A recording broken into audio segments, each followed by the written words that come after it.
ये एक ऐसा व्यक्ति है जिसका नाम है मिकाया। मुझे नहीं पता कि कल से अभी तक आपने ये पुस्तक पढ़ी या नहीं पढ़ी, मुझे नहीं मालूम, ओके। लेकिन अगर आपने पढ़ी है तो मैं समझता हूं कि आप लोग बहुत कुछ सीख पाओगे, ओके, बहुत कुछ सीख पाओगे, क्योंकि ऐसा ही बिल्कुल मिलता जुलता जिसको मुझे कल कंप्लीट करना था, लेकिन आप जानते हैं नहीं कर पाया, बट कोई दिक्कत नहीं, परमेश्वर जानता है कब क्या देना है, ठीक है ना। यह व्यक्ति जिसका नाम है मिकाया मुझे बहुत प्रभावित किया। जानते हो क्यों? आप देख सकते हैं कि नीचे, मुझे दूसरा कोई फोटो नहीं मिला आपको एक्सप्लेन करने के लिए, आप देख सकते हैं कि नीचे कम से कम 400 प्रॉफिट तो लिखा है, एक सच्चा नबी और दूसरी तरफ है 400 झूठे नबी। फोटो देख लीजिए प्लीज, फोटो देख लीजिए प्लीज, फोटो देख लीजिए। मैं इसको अलग से एडिट करके YouTube पे ज़रूर चढ़ाऊंगा, लेकिन फिलहाल आप लोग इसको देखिएगा, जितने YouTube के लोग हैं आप भी ध्यान दीजिएगा। लिखा है एक सच्चा नबी और 400 झूठे नबी। वाह मुझे क्या याद आ रहा है पता है? यीशु की वो बात याद आ रही है जहां यीशु ने मत्ती 7 का 12 से 15 तक में कहा, मैथ्यू 7 from 12 to 15, उन्होंने कहा कि अंत के दिनों में झूठे भविष्यवक्ता उठ खड़े होंगे। अब सोच के देखो यीशु ने कब का, और यह घटना यीशु के हजारों साल पहले। आप देख सकते हैं उस वक्त में भी ऐसे थे, आज भी ऐसे हैं, और यीशु के टाइम पे भी ऐसे थे।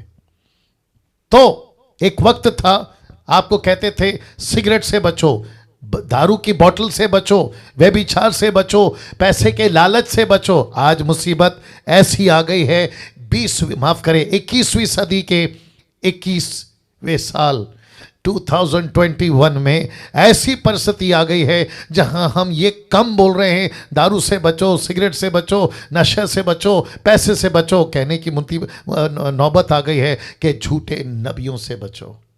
Can you believe this? झूठे नबियों से बचो, है ना। मैं यहां से स्टोरी को आगे बढ़ाऊंगा।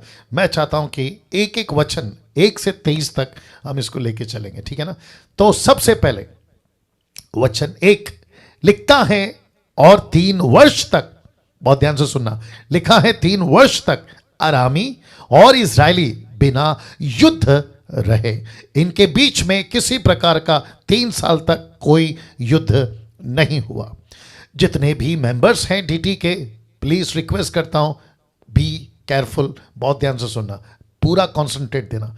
वचन 2 बहुत ध्यान से सुनना, 3रे वर्ष में यहूदा का राजा यहोशापत और इज़राइल के राजा के पास गया। तो इसका मतलब है यहां एक राजा नहीं, कम ऑन, यहां 2 राजा हैं। एक है यहूदा का राजा और दूसरा है इज़राइल का राजा। यस और नो? नाउ इज़राइल का जो राजा है ना, वो इतना आत्मिक नहीं दिखा जितना यहोशापत मुझे आत्मिक दिखा। कैसे? मैं आपको कनेक्ट करता चलूंगा। वचन 3 लिखा है, तब इज़राइल के राजा ने अपने कर्मचारियों से कहा, क्या तुमको मालूम है कि गिलाद का रमोत हमारा है? ओके, एक सेकंड दीजिए, ये टीवी का थोड़ा सा दिक्कत आ रहा है।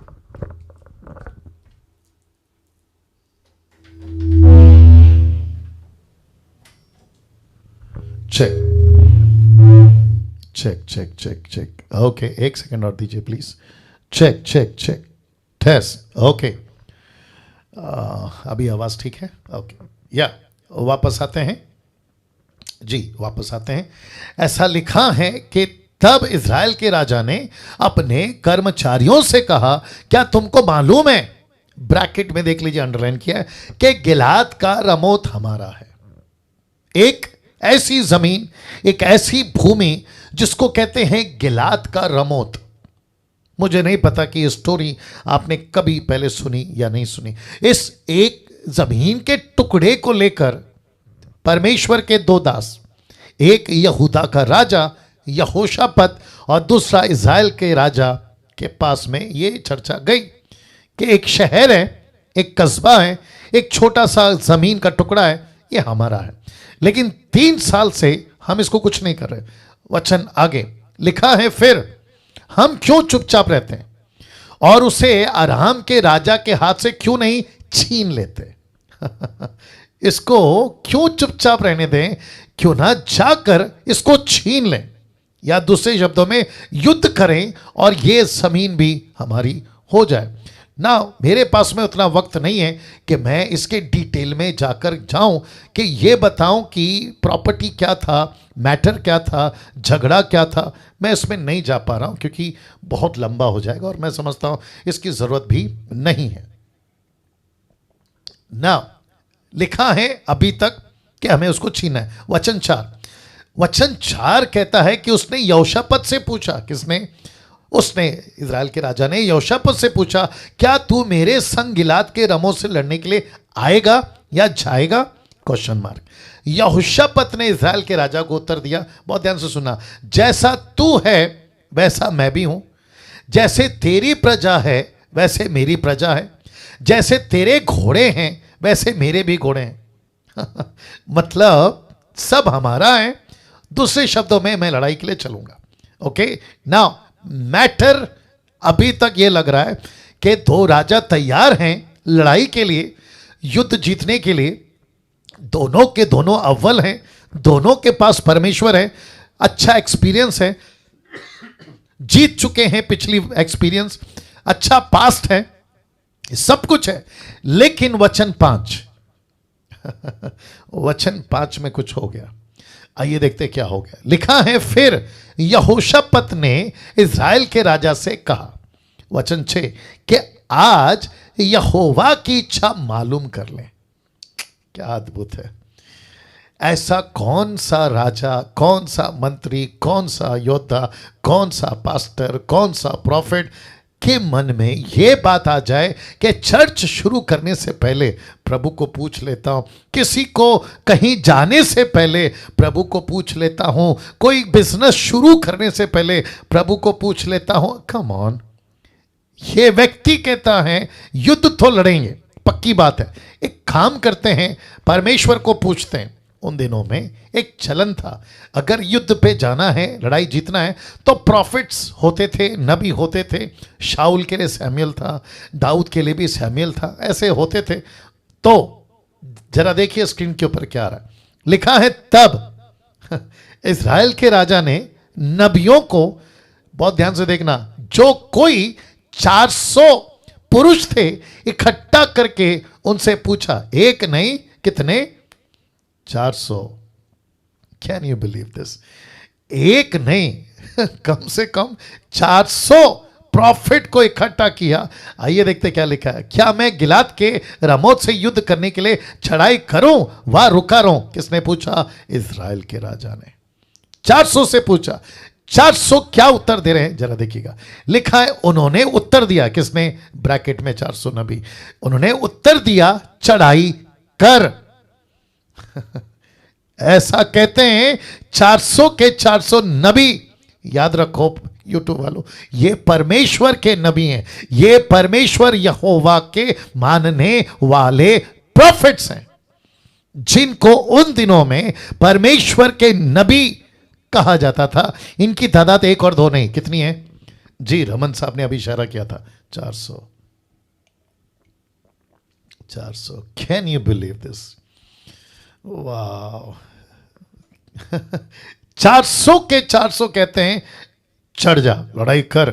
सिर्फ इतना नहीं, आगे देखो क्या कहते हैं। लिखा है, क्योंकि प्रभु उसको राजा के हाथ में कर देगा। अब जरा खुलकर आते हैं। बहुत सारे यूट्यूब के लोग अपेक्षा करते हैं कि कोई प्रॉफिट मेरे बिजनेस के लिए कोई प्रोफेसी कर दे, कोई प्रॉफिट मेरी नौकरी के लिए प्रोफेसी कर दे, मेरे वीजा के लिए प्रोफेसी कर दे, मेरी शादी के लिए कम ऑन प्रोफेसी कर दे, कुछ तो बच्चे के लिए प्रोफेसी कर दे, मेरी शादी कब होगी उस पे कोई प्रोफेसी कर दे। मेक श्योर कि जो प्रॉफिट है या नबी, आज की तारीख में 21st मॉडर्न चर्चेस की मैं बात कर रहा हूं, मेक श्योर, पक्का कंफर्म करो कि वो प्रॉफिट के अंदर दुष्ट आत्मा ना हो। ओ ओ ओ ओ ओ ओ, क्या बात है। उस प्रॉफिट के अंदर दुष्ट आत्मा ना हो, क्योंकि ये जो 400 नबी है ना, इन सब में परमेश्वर की आत्मा नहीं है, बल्कि 400 के 400 नबियों में एक ऐसी दुष्ट आत्मा है जो इनसे झूठ बुलवा रही है। मेरा टॉपिक क्या है एपिसोड 19 से 20 तक में? इंपॉर्टेंस ऑफ द बाइबल, परमेश्वर के वचन का महत्व। अगर आज मेरे इस प्रचार से अगर कोई प्रभु का दास दासी होशियार हो जाते हैं कि यस पास्टर डैनियल, ऐसे 400 नबी दुष्ट आत्मा से भरे पंजाब में घूम रहे, गुजरात में घूम रहे, कलकत्ता में घूम रहे, बंगाल में घूम रहे, महाराष्ट्र में घूम रहे, अफ्रीका अमेरिका में घूम रहे, तो ऐसों को पहचानने से ये वीडियो अगर उनको साथ देता है, मदद करता है, मैं ऐसी वीडियो हजारों बनाऊंगा। या थैंक यू निर्जला जी, वंडरफुल जीसस, वंडरफुल जीसस। बहुत ध्यान से सुनना। नाउ अब एक छोटा सा, नॉट छोटा सा बोलेंगे, लेकिन बोलेंगे अच्छा खासा, एक ट्विस्ट समझते, मोड़, कहानी में एक नया मोड़ आ गया, ट्विस्ट आ गया, ठीक है ना। ये साहब कौन है? राकेश गज भैया क्या जी? राकेश भाई आप ठीक हैं? हाँ हाँ, या थोड़ा हरकत करते रहिए, क्योंकि हरकत में ही बरकत है। ओके, वापस आते हैं, ठीक है ना। सब लोग तैयार हैं? या गुड। ना वापस कहता हूं कि कहानी में एक ट्विस्ट आ गया, मोड़ आ गया। देखिए, यहां तक पढ़ने से लगता है कि राजा यहोशापात और इज़राइल का राजा को अपने घोड़े तैयार कर लेने चाहिए, युद्ध के लिए तैयारी कर लेनी चाहिए। मैंने कहा था ना, यहोशापात थोड़ा अलग है। वचन 7 में वो क्या कर बैठा, देखिए मैं बताता हूं। ये जो लाल किया ना, परंतु इसमें आ गया ट्विस्ट, इसमें आ गया नया मोड़। तो इसको रखकर मैं सबसे कुछ कहना चाहता हूं, अपने मसीह मंथन के लोगों से भी, डीटी के लोगों से भी, और फेसबुक यूट्यूब के लोगों से भी मैं कुछ कहना चाहता हूं।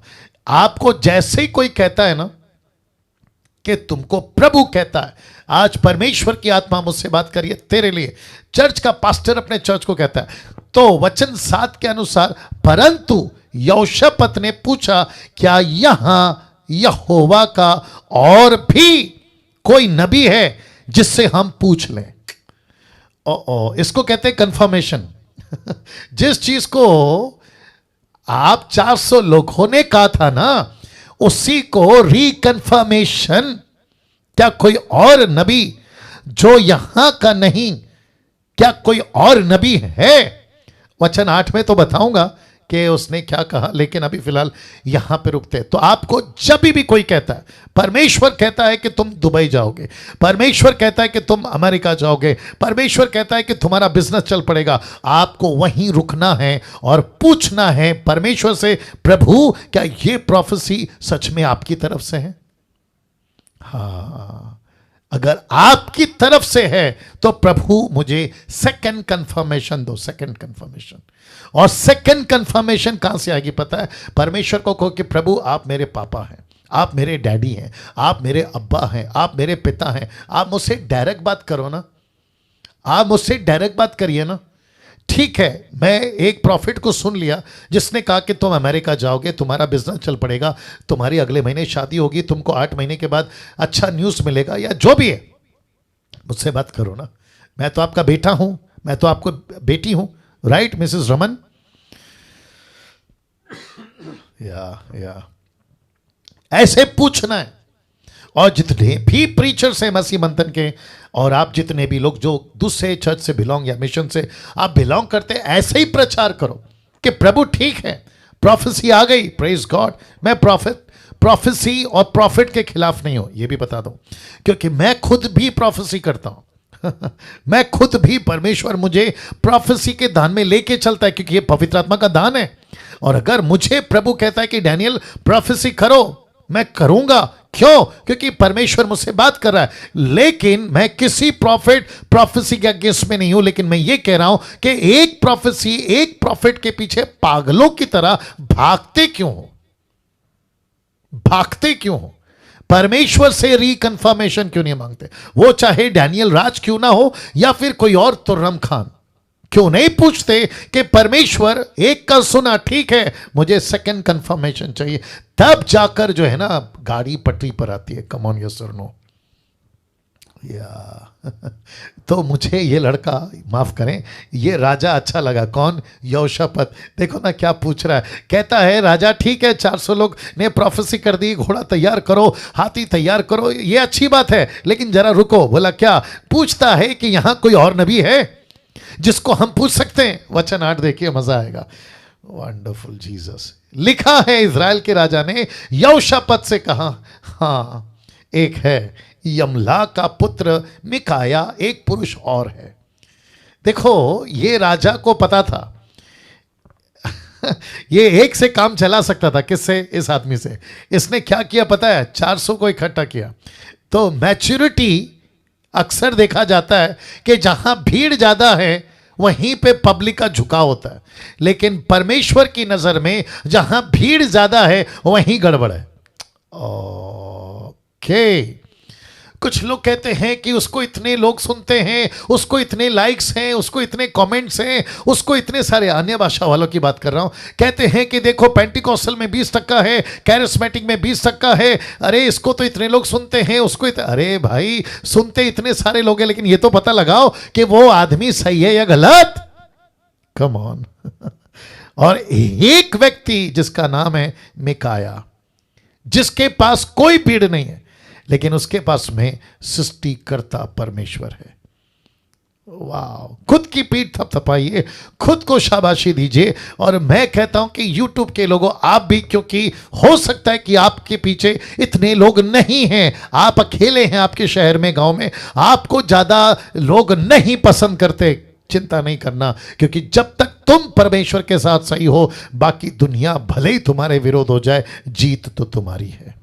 Wonderful Jesus. वाह! तो इसने पूछा क्या यहां कोई है? तो राजा, इजराइल का राजा कहता है एक है, एक है, एक है। उसका नाम है, याद रखो, एक है, याद रखो, एक है। उसने नहीं कहा 100 है, उसने नहीं कहा 400 है। बहुत ध्यान से देखिए, लिखा है कि हां, यमला का पुत्र मिकाया, एक पुरुष और है, और जिसके द्वारा हम यहोवा से पूछ सकते हैं।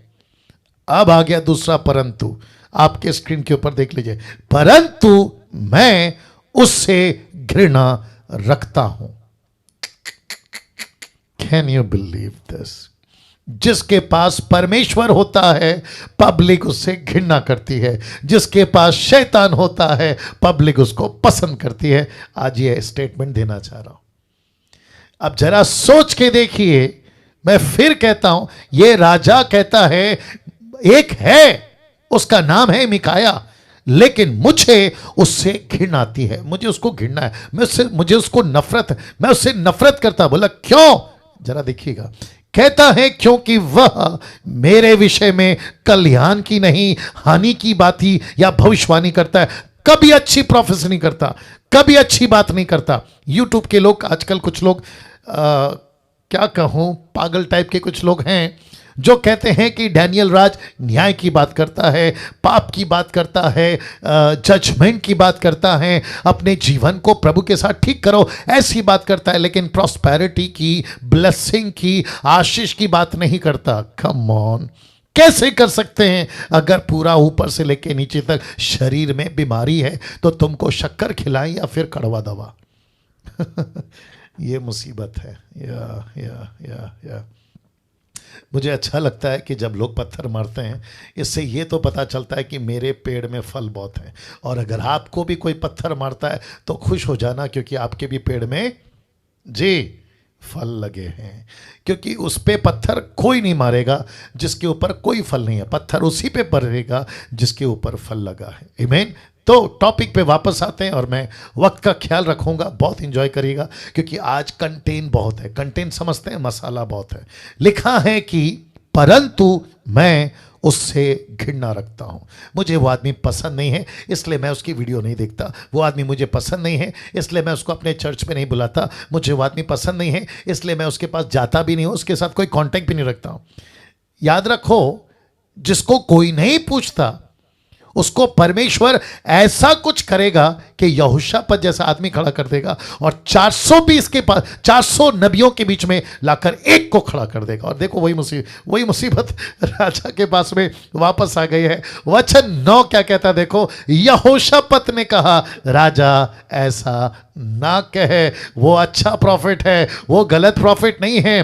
तब इज़राइल के राजा ने एक हाकिम को बुलवाकर यमला के पुत्र मिकाया को फुर्ती से ले आ, जल्दी से ले आ, उसको जितनी जल्दी हो सके ले आ। और वचन 10 कहता है इज़राइल का राजा और यहूदा का राजा यहोशापात अपने अपने राज वस्त्र पहने हुए शोम्रोन के फाटक में एक खुले स्थान में अपने अपने सिंहासन पर विराजमान थे। और ये साहब की फिर एंट्री होती है और सब भविष्यवक्ता उनके सम्मुख भविष्यवाणी कर रहे थे। अब जरा नजारा देखिए, जहां 400 लोग कहते हैं युद्ध लड़ो युद्ध लड़ो। बोला क्यों? परमेश्वर ने युद्ध जीत लिया है। परमेश्वर ने राजा यहोशापात को, इज़राइल के राजा को लड़ाई के लिए विजय दे दी है, तुम लड़ाई लड़ सकते हो। वचन 11, तब कनान के पुत्र सिदकिय्याह ने लोहे के सिंह बनाकर कहा, यहोवा यूं कहता है। याद रखो, ये 400 झूठे नबियों में से एक है। उसने उनसे कहा कि इनसे तू अरामियों को मारते मारते नाश कर डालेगा। सब की सब प्रोफेसी झूठ, सब की सब भविष्यवाणियां दुष्ट आत्मा की ओर से हो रही है। वचन 12, और सब नबियों ने इसी आशय की भविष्यवाणी करके कहा, गिलाद के रमोत पर चढ़ाई कर और तू कृतार्थ हो, क्योंकि यहोवा उसे राजा के हाथ में कर देगा। ताली नहीं बजाना, पहले सुन लो। अक्सर लोग ताली बजा देते हैं, आप लोग नहीं, आप लोग नहीं, आप लोग बहुत अच्छे लोग हैं। लेकिन जिनको वचन का ज्ञान नहीं होता है ना, मैं डंके की चोट पे कहता हूं, अगर उनको ये कॉन्सेप्ट नहीं समझाया जाएगा ना, ये वचन का बारा उठाएंगे और तालियां बजाना शुरू कर देंगे, क्योंकि उन्होंने वचन एक से नहीं पढ़ा ना। ये 400 लोगों के अंदर दुष्ट आत्मा काम कर रही है। Can you believe this? या मैं कुछ सेकंड और रख रहा हूं जी। अब जरा ध्यान दीजिएगा, 400 नबी कहते हैं लड़ाई लड़, युद्ध लड़, परमेश्वर तुझे कामयाबी देगा और तू जीत जाएगा। दोनों के दोनों राजा को कहते हैं तुम जीत जाओगे। वचन 13 लाल में लिखा हूं समझाने के लिए।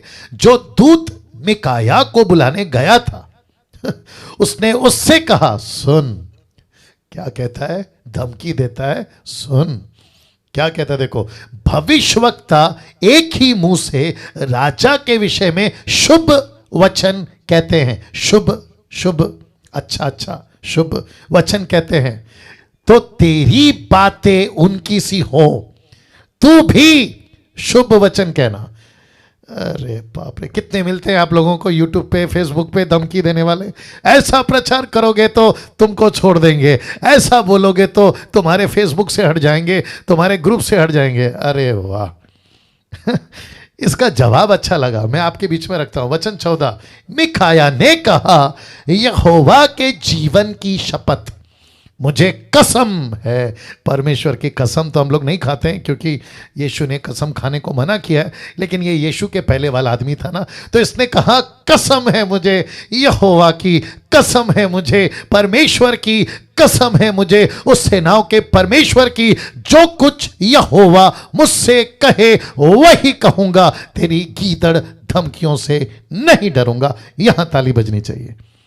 आहा, क्या बात है, क्या बात है, क्या बात है। ऐसा बोल सकते हैं आज, आज के प्रचारक बोल सकते हैं, बोलना चाहिए, बोलना चाहिए। मुझे खुशी है कि 1 साल, खैर अभी 1 साल से ज़्यादा हो गए, नहीं मार्च आ गया ना, मार्च है नहीं, 1 साल जब से लॉकडाउन हुआ है, 1 साल से मैं देख रहा हूं मसीह मंथन में भले ही संख्या में कम है, लेकिन ऐसे मिकाया की तरह योद्धा खड़े हो गए, दास और दासी, जो सच के साथ खड़े, जो सच्चाई के साथ खड़े, जो सही को सही कम ऑन और गलत को गलत बोल रहे हैं। ऐसी हिम्मत, ऐसा गट्स अगर सब में आ जाए तो क्या बात है। देखो इसका स्टेटमेंट देखो, कहता है मुझे कसम है मेरे परमेश्वर की, जो कुछ वो कहेगा मैं वही कहूंगा। इसके बावजूद कि 400 मेरे अगेंस्ट में हो जाए, इसके बावजूद कि मुंबई मेरे अगेंस्ट में हो जाए, इसके बावजूद कि नेपाल गुजरात मेरे अगेंस्ट में हो जाए, बांग्लादेश कलकत्ता या फिर पाकिस्तान अमेरिका अफ्रीका, मेरा पड़ोसी, मेरा चर्च का पास्टर, मेरा लीडर मेरे अगेंस्ट में हो जाए, मुझे कोई फर्क नहीं पड़ता, लेकिन जो यहोवा कहेगा मैं वही कहूंगा। ऐसी जज्बा, ऐसा गट्स के साथ में बात करने वाले प्रचारक मसीह मंथन में चाहिए, 21वीं सदी में चाहिए, ताकि 22वीं पीढ़ी को तैयार कर सके। और मैं वापस कहता हूं, महिलाएं, लेडीज, आप लोग भी कभी किसी से कम नहीं हैं और ना ही कभी खुद को किसी से कम आंकना, क्योंकि जो पावर और जो पवित्र आत्मा पुरुषों को दिया है, बहुत ध्यान से सुनना, जो पवित्र आत्मा पुरुषों को दिया है ना, वही पवित्र आत्मा आपको महिलाओं को भी दिया है, वही पावर दिया है। या तो वचन 15, क्योंकि मुझे वक्त का ख्याल रखना है, लिखा है कि जब राजा के पास आया, कौन? जब वह मिकाया राजा के पास आया, तब राजा ने उससे पूछा, किससे? मिकाया से। कहता है कि हे मिकाया, क्या हम गिलाद के रामोत से युद्ध करने के लिए चढ़ाई करें वा रुके रहें? कौन पूछ रहा है? ऐसा राजा जो इससे नफरत करता है, ऐसा राजा जिसने अभी पीछे बोला था ना मुझे उससे घृणा है, उसी को पूछ रहा है। किसकी मेहरबानी से? यहोशापत की मेहरबानी से, यहोशापत की मेहरबानी से वो पूछ रहा है क्या लड़ाई लड़ें? अब जरा उसका उत्तर सुनिए। किसका? मिकाया का। उसने उसको उत्तर दिया, क्या कहता है पता है? हाँ, अब जरा इसको देखो, चढ़ाई कर और तू कृतार्थ हो, मतलब तू कामयाब हो। ब्रैकेट में मैंने लिखा है सरकास्टिक था, ये सरकास्टिक मतलब वो मजाक में, व्यंग में कह रहा है कि जाके लड़ाई तो लड़, जाके हिम्मत तो कर, और यहोवा उसको राजा के हाथ में कर दे, नॉट कर देगा, कर दे। सरकास्टिक है, जैसा पहला कुरिन्थियों 14:2 सरकास्टिक है, वैसा ये भी सरकास्टिक है। अब इसको कौन समझ सकता है? जिसको नॉलेज है। इसको कौन समझ सकता है? जिसने पहला का पढ़ा होगा और आखिरी का पढ़ा होगा। मैं आपको प्रूफ कर दूंगा कि यह स्टेटमेंट सरकास्टिक है। यूट्यूब के लोगों ध्यान से सुनो, कभी कभी बाइबल को पढ़ते वक्त में कौन सा स्टेटमेंट है, कौन सा सरकास्टिक है, यह बताया था मैंने पिछली बार। तो यह कहता है, उत्तर दिया, हाँ 400 लोग बोल रहे हैं ना, तो जाओ, जाके लड़ाई लड़ो, और तुमको परमेश्वर, अभी तो कह रहे थे ना 400 लोग, तुमको परमेश्वर युद्ध में, लड़ाई में विजय दे देगा। लेकिन यह है क्या? सरकास्टिक। इसको कहते हैं कि मिकाया ने एक ऐसा स्टेटमेंट यूज किया जिसको कहते हैं उसने उसका मजाक उड़ाया। प्रूफ क्या है डैनियल राज? प्रूफ है वचन 16। राजा ने उससे कहा, मुझे कितनी बार तुझे ध्यान से सुनना, मुझे कितनी बार तुझे शपथ धराकर चिताना होगा कि तू यहोवा का स्मरण करके मुझसे सच कहा कर, सच कहा कर, सच ही कहा कर। थोड़ा पानी डालना।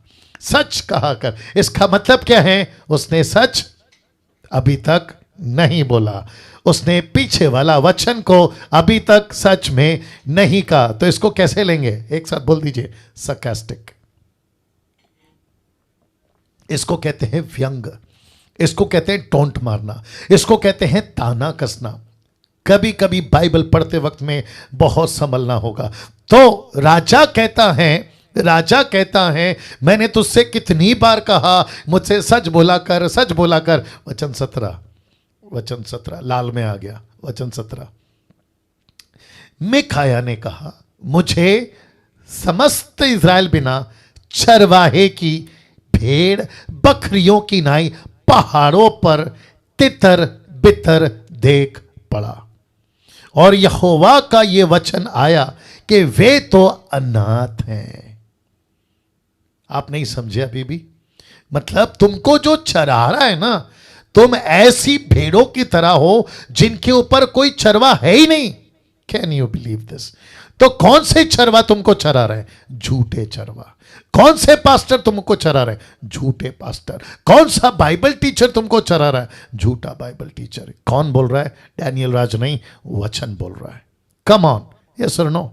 इसका मतलब है मिकाया ने कहा, मुझे समस्त इज़राइल बिना चरवाहे की भेड़ बकरियों की नाई पहाड़ों पर तितर बितर देख पड़ा।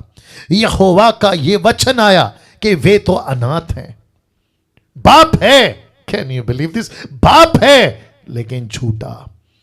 बाप है चर्च का, मेरा आत्मिक पिता बुलाते हो ना, तुम्हारा बाप है लेकिन झूठा। तुम्हारा स्पिरिचुअल फादर, पंजाब के लोगों अभी भी सुधरो, लेकिन है झूठा। क्यों? कहता है अनाथ है। ऐसे भाड़े के पापा, भाड़े के डैडी, भाड़े के आत्मिक स्पिरिचुअल फादर, कभी अफ्रीका से तो कभी अमेरिका से, ना जाने कहां से, लेकिन परमेश्वर कहता है अनाथ हो गए, अनाथ। अथवा वे अपने अपने घर कुशल क्षेम से लौट जाएं, परमेश्वर के घर पे लौट के आओ, ऐसा वार्निंग दे रहा है। लौट के असली घर में आओ, लौट के यीशु की कलीसिया में आओ, जिसको परमेश्वर कहता है यूनिवर्सल चर्च। 1 साल से मैं कौन सी आवाज लगा रहा हूं?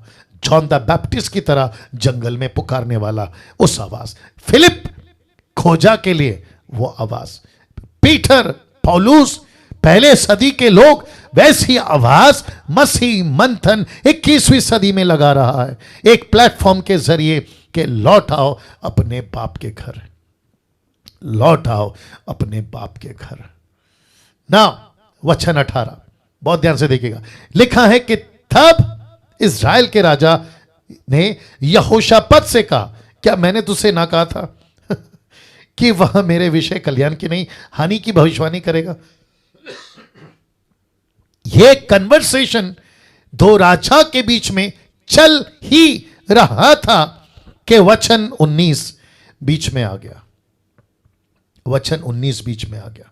मैं आपको बताता हूं, यह कन्वर्सेशन, राजा तुझे पता था ना ये आदमी ठीक नहीं है, यहोशापत तुझे पता था ना ये मेरी अच्छी बात नहीं करता, देख इसने आकर फिर गड़बड़ कर दिया, 400 लोगों ने कहा लड़ाई लड़ो, लेकिन ये अकेला कहता है कि लड़ाई नहीं लड़ सकते, ये गड़बड़ क्या है, हम 1 की सुने या 4 की सुने, प्लीज अभी देखो हम कंफ्यूज हो गए हैं। ऐसी बातें चल ही रही थी। राजा यहोशापत भी कंफ्यूज हो सकता था। मेक श्योर राजा यहोशापत भी गड़बड़ में आ सकता था कि वचन 19 आ गया, वचन 19 आ गया, वचन 19 आ गया। बहुत ध्यान से सुनिएगा, वचन 19 क्या कहता है पता है? मिकाया, रेड में मैंने डाला है, मिकाया ने, सब ठीक है? कौन सा? या कौन सा? सिस्टर निर्जला जी, सब ठीक है? ठीक है जी। मिकाया ने कहा, इस कारण तू यहोवा का ये वचन सुन।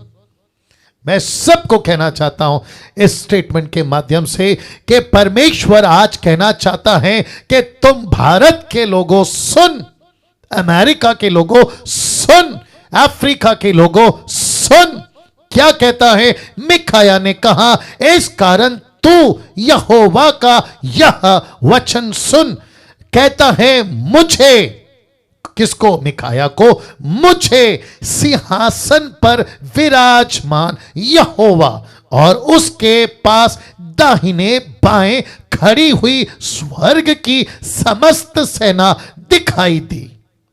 हे राजा, मुझे कुछ दिख रहा है, मैं तुझे बता देना चाहता हूं। मुझे 400 प्रॉफिट के पीछे एक स्पिरिट काम कर रही है वो परमेश्वर दिखा रहा है। अफ्रीका में जो प्रोफेसी के नाम पे एक दुकान चल रही है उसके पीछे जो स्पिरिट है वो परमेश्वर दिखा रहा है। पंजाब के अंदर तेल, पानी, रुमाल, कपड़ा, नमक बेचकर कोई लोग परमेश्वर की कलीसिया को बिगाड़ रहे हैं, उसके पीछे एक स्पिरिट दिखाई दे रहा है। कहता है कि तब यहोवा ने पूछा, अहाब को कौन ऐसा बहकाएगा कि वह गिलाद के रामों पर चढ़ाई करके खेता है। तब किसी ने तो कुछ और किसी ने कुछ, राजा इज़राइल के राजा को कौन बहकाएगा?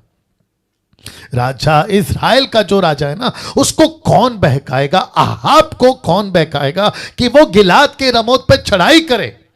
तो किसी ने कुछ, किसी ने कुछ, ये किसी ने कुछ और किसी ने कुछ, इसका डिस्क्लोज नहीं हुआ है, इसका खुलासा नहीं हुआ। लेकिन वचन 21 मैंने इसके लिए ब्लैक में डाला है, लिखा है निदान। मिकाया कहता है, राजा सुन, एक आत्मा पास आकर यहोवा के सम्मुख खड़ी हो गई। एक आत्मा का मतलब है स्पिरिचुअल बीइंग, आत्मिक बातें। एक आत्मा पास आकर यहोवा के सम्मुख खड़ी हुई और कहने लगी, मैं जाकर उस राजा को बहकाऊंगी। ओ ओ ओ ओ ओ ओ ओ ओ, ये कहां चल रहा है चर्चा? स्वर्ग में। ये कहां चल रही है बातें? स्वर्ग में। कहां पे देख रहा है प्रॉफिट? स्वर्ग में। तो इसका मतलब है कि पृथ्वी के ऊपर आप और हम जो फिजिकल बॉडी में हैं, ये बातें नहीं समझ सकते। नरेंद्र मोदी नहीं समझेगा, योगी नहीं समझेगा, अमेरिका का क्या नाम है उसका, जो बाइडेन, वो नहीं समझेगा, अफ्रीका का प्रेसिडेंट नहीं समझेगा, किसी पृथ्वी का राजा, मंत्री, अंतरी, संतरी नहीं समझेगा। ये केवल सच्चे नबी लोग समझ सकते हैं।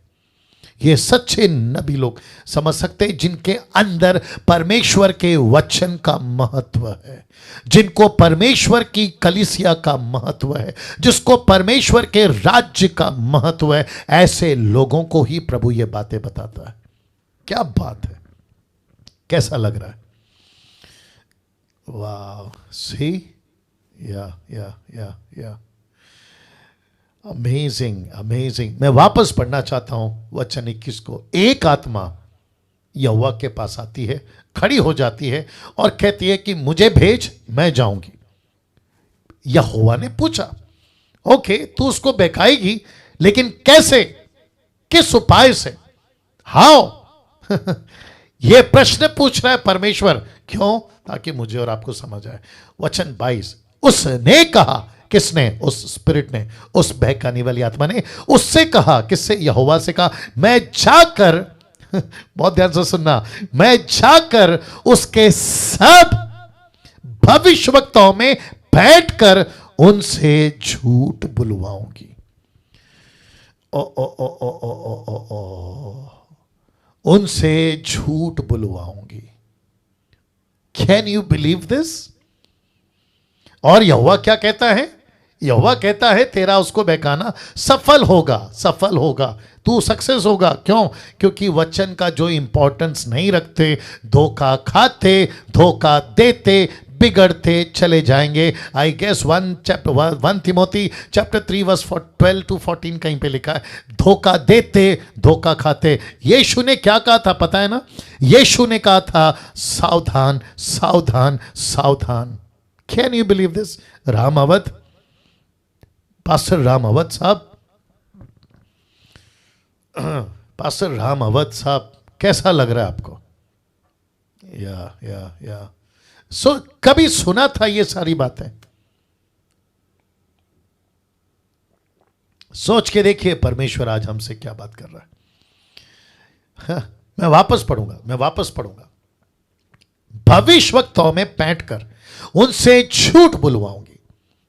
तो इसका मतलब है, अभी मुझे पूछना पड़ेगा, ये मेरी मजबूरी है, मुझे पूछना पड़ेगा कि पंजाब के अंदर जितने प्रॉफिट हैं, नाम तो खैर नहीं लूंगा, लेकिन आप सभी जानते हैं जितने भी प्रॉफिट है जो तेल पानी बेच रहे हैं और जो 10-10 20-20 हजार रुपए में अपनी प्रार्थना बेच रहे हैं, जिनके यहाँ पे हजारों की भीड़ लगती है, प्रतिदिन आते हैं, कभी ऑनलाइन आते हैं, अफ्रीका में आते हैं, इनके पीछे कौन सी आत्मा है? आज सोचने का विषय है। पास्टर डैनियल ऐसा बोल के आप उन पे दोष लगा रहे हैं। मैं कौन होता हूं? बाइबल दोष लगा रही है, डैनियल राज नहीं। वचन दोष लगा रहा है, मैं नहीं ना। मैं साथ ही साथ आज का जो कंक्लूजन है ना, उसको भी ध्यान देना, बहुत गजब का कंक्लूजन है आज, ठीक है ना। उसने कहा मैं जाकर उसके सब भविष्यवक्ताओं में बैठकर, आगे बोल दीजिए, उनसे झूठ बुलवाऊंगी। तो इसका मतलब है कि झूठ का मार्केट बहुत जोरों से चलेगा। वापस कहता हूं, झूठ का मार्केट बहुत जोरों से चलेगा और झूठ का शिकार कई लोग होते चले जाएंगे, कई लोग होते चले जाएंगे। तो यहोवा ने कहा जा ऐसे ही कर, तेरा बहकाना सफल होगा। क्यों? क्योंकि ऐसे लोग तो मेरी बातों को सुनते नहीं है, तेरी बातों को सुनेंगे। वचन 23, तो अब सुन। कौन कहता है? मिकाया राजा को कहता है, तो अब सुन, यहोवा ने तेरे इन सब भविष्यवक्ताओं के मुंह में एक झूठ बोलने वाली आत्मा बैठाई है। तो 400 लोग जो प्रोफेसी कर रहे थे ना अभी कुछ मिनट पहले, वो कौन सी स्पिरिट है? एक साथ, झूठ बुलवाने वाली स्पिरिट। माय गुडनेस, झूठ। और कितनी आसानी से फंस गए। वो तो शुक्र है एक राजा का जिसका नाम है यहोशापत। उसने कहा नहीं, 400 के भरोसे पे नहीं चलेंगे, मिकाया को बुलाओ जिसके अंदर सच्ची आत्मा है। और यहोवा ने, आगे देखिए, यहोवा ने तेरे विषय हानि की ही बात कही है। माय गुडनेस ऐसे प्रॉफिट वापस चाहिए। ऐसे प्रॉफिट, कौन से? मिकाया की तरह। ऐसे वक्ता, ऐसे बाइबल टीचर, ऐसे प्रीचर, चर्च में ऐसे पास्टर वापस चाहिए। मेरी प्रार्थना है प्रभु इस वक्त आपसे। पंजाब में मिकाया जैसे लोग भेज, गुजरात में मिकाया जैसे भेज, कर्नाटका में, गुजरात में, तेलंगाना में, आंध्र प्रदेश, तमिलनाडु, बंगाल, कलकत्ता, रांची, झारखंड और न जाने कहां कहां। इन सभी जगह पर प्रभु, उत्तर प्रदेश, बिहार, लखनऊ और क्या है, इन सभी जगह पे प्रभु मिकाया जैसे सच्चे लोग भेज, जो दूध का दूध, आगे बोल दीजिए, पानी का पानी करके दिखा सके ना। मैं जैसी ये स्लाइड्स को तैयार कर रहा था, मुझे अगुवाई हुई ये बात आपके बीच